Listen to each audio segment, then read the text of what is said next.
Hi everyone and welcome to the Guelph Humane Society. My name is Jenelle White and I'm the Volunteer and Education Program Coordinator here at the Guelph Humane Society, or GHS for short as we like to call it. Thank you so much for joining us on our virtual field trip today. As much as we would have loved to have you here in person, the world had other plans for us this year, but we are happy that you were still able to come on by and see our animals here at the shelter. By the way, if you have any questions during today's tour, make sure you type them in the comments below and we will be sure to answer them. And if you haven't done so yet, make sure you download our worksheet that goes along with today's tour, which you can find at the link in the post description above. So sadly, due to the COVID-19 pandemic, we had to close our doors here to our community at the shelter for almost a year now. And since families aren't coming in to meet our animals that are available for adoption, we've actually moved the majority of our animals into a foster home where they can relax and stretch their legs while they wait for their new family. Now, a foster home is a temporary home where an animal can stay. They have a family there that feeds them, plays with them, takes them for walks, all until they find their new family. Because of this, we won't see as many animals as you're probably used to seeing here at the shelter on our tour today, but we still have animals arriving in our care every single day. So why don't we head on inside now and go meet some of the animals that are currently here.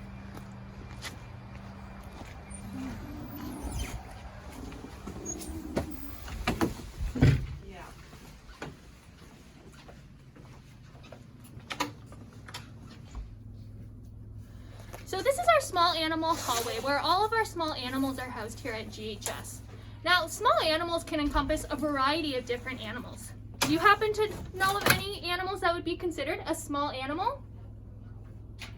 Right, it includes things such as rabbits, guinea pigs, hamsters, mice, rats, gerbils, hedgehogs, ferrets, and so much more. And now, just because they're called small animals doesn't mean they're actually small. Cooper here was adopted from GHS in April 2019, and he is a New Zealand rabbit, which is actually the third largest rabbit breed in the world, weighing in at 11 pounds. Let's see what kind of small animals we have here at the shelter today. This here is Sushi. Sushi is a hamster. He is just having a little bit of a nap in his hut today. Oh, there he is.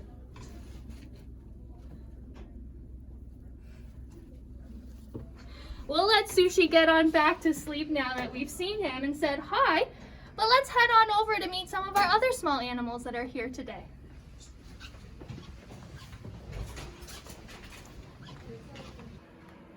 Oh, hi Sarah, who do we have here? This is our very special friend, Biscuit.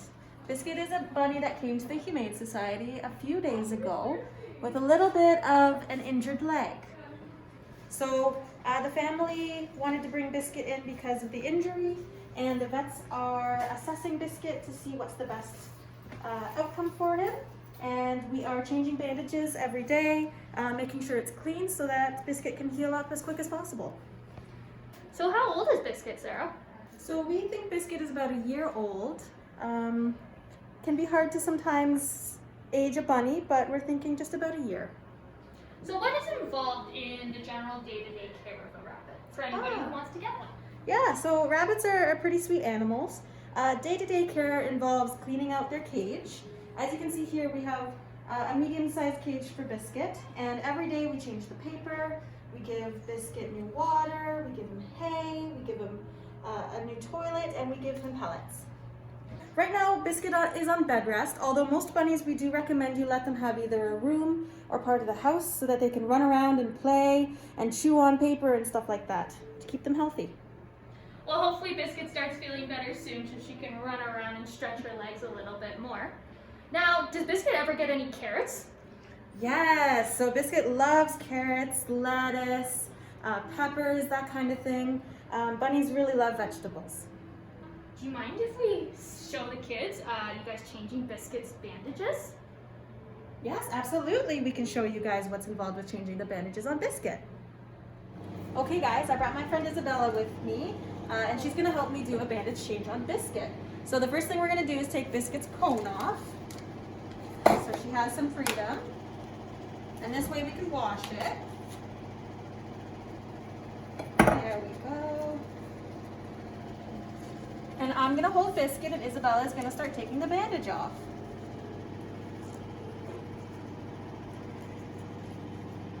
Biscuit is a very sweet bunny for doing this. A lot of bunnies would be trying to get away, they'd be kicking at you, but Biscuit is very sweet and lets us do this. Now that we've taken the bandage off, Isabella is just putting some honey on Biscuit's wound. Honey is great for healing wounds up, so we like to use it at the Humane Society. After the honey is put on, we are going to put some bandages on and wrap it up like you saw before, except today we're going with red. So now Isabella is putting on the final wrap. And this is just the final layer to make sure that Biscuit's wound is kept nice and clean and so that the bandages don't fall off.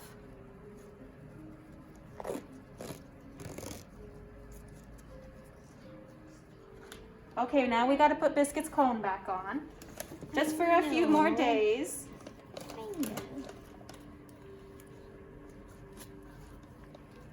Have you guys ever seen a bunny with a cone on? It's pretty cute.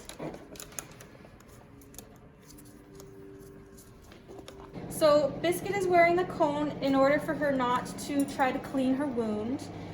We don't want her cleaning it just because then it can get infected. We want to keep it as clean as possible, so she unfortunately has to wear the cone, and it's quite adorable trying to see her clean herself, but the cone is in the way. Well, now that Biscuit is all taken care of, and while Sarah puts Biscuit away, why don't I show you around our cat adoption room. So this is our cat adoption room where all of our cats that are available for adoption that are housed. Now, typically in the past, this is where you and your family would come on in, meet our cats that are looking for their new forever home, and every single cage in this room would be filled with a cat that was up for adoption. But now that all of our cats are relaxing into a foster home, just like we talked about before, the kitties that are in this room currently are actually the ones that have already been adopted and are currently just waiting for their new family to come pick them up. So essentially what has happened, someone has said, I want to adopt this kitty. They've had their adoption meeting, the foster family has dropped the cat off, and now later in the day, the new family will come pick them up. Well, it looks like Sarah's back from putting away Biscuit, so let's go check out who her new friend is over here.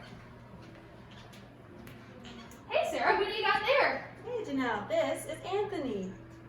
Anthony came to us as a stray. That means that he was found outside wandering the streets and nobody came to claim him. Now, are there any other ways that a cat could come to us other than being found as a stray? Yes, absolutely. Another way that they can come to us is when their family just can't take care of them anymore. Does Anthony ever get time outside in the yard? He does not. We want to be very careful with our cats. When they're left outside, they can get into all sorts of things. They can get into fights with other animals, they can get hurt, and sometimes they don't have food and water, so it's safer to have your cat inside. If you do want to let your cat out, you can, but you want to have either an enclosed space like a catio, or you want to have them on a harness, and you always want to watch them. Wow, I never knew the outside could be so dangerous for cats. Well, I'm really glad that Anthony's here inside with us, nice and safe. Now, is Anthony available for adoption, Sarah? He's already got a forever family lined up. Right now he's just with us because he's got a little bit of a kitty cold, which some of you guys might have had over the winter because colds are very common. So right now he's just finishing his medication, and then he will go to his forever family. Well, thank you so much for introducing us to Biscuit and Anthony. What do you say, junior animal lovers, that we head on over to the dog side and meet some of our dogs here at the shelter? Now, before we enter the dog adoption room and meet some of our dogs here at the shelter, we're first going to go over the rules of how to safely meet a new dog. Now, the first step is to ask the owner if you can pet the dog.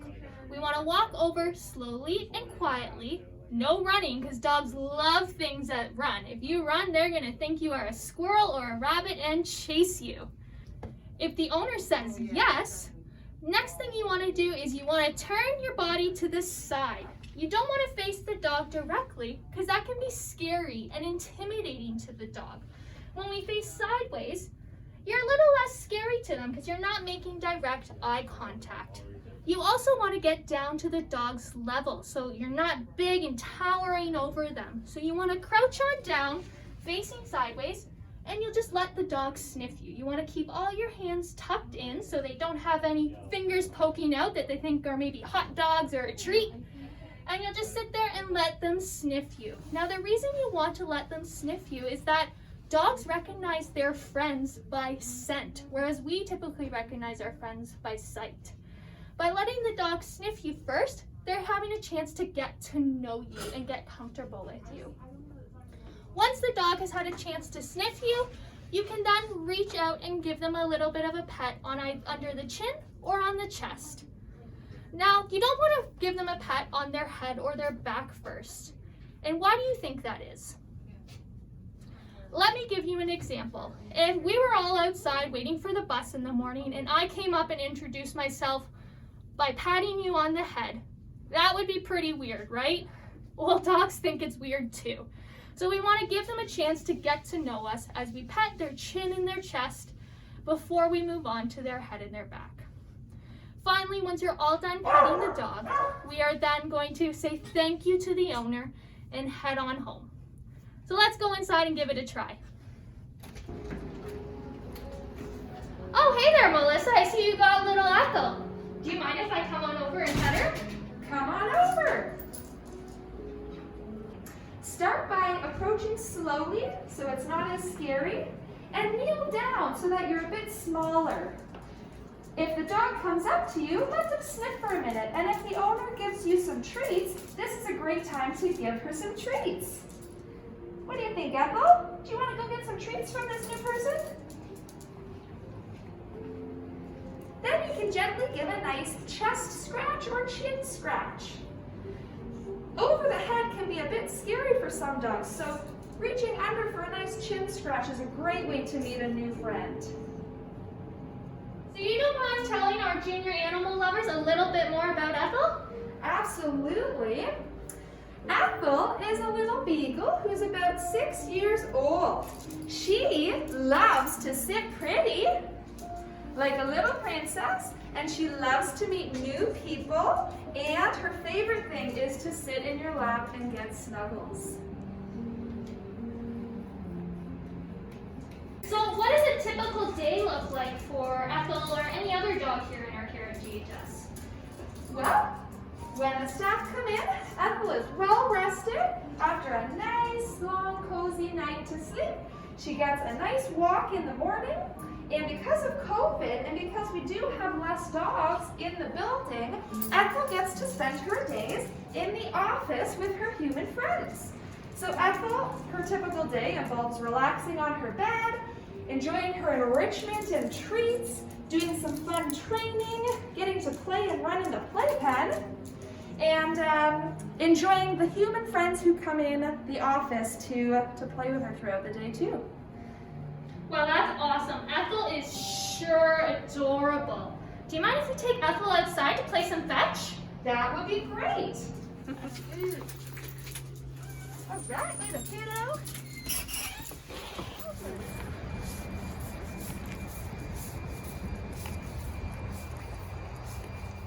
Well, that's all for today's tour. Thank you so much for joining us today. I hope you enjoyed seeing all of our animals here at the shelter, and I hope that you learned something new. Remember, if you didn't have a chance to ask your questions today, by all means, please send us an email at programs@guelphhumane.ca, and we will make sure we have a member of our humane education team respond to your question as soon as possible. From all of us here at GHS, we hope you all stay safe and see you again soon.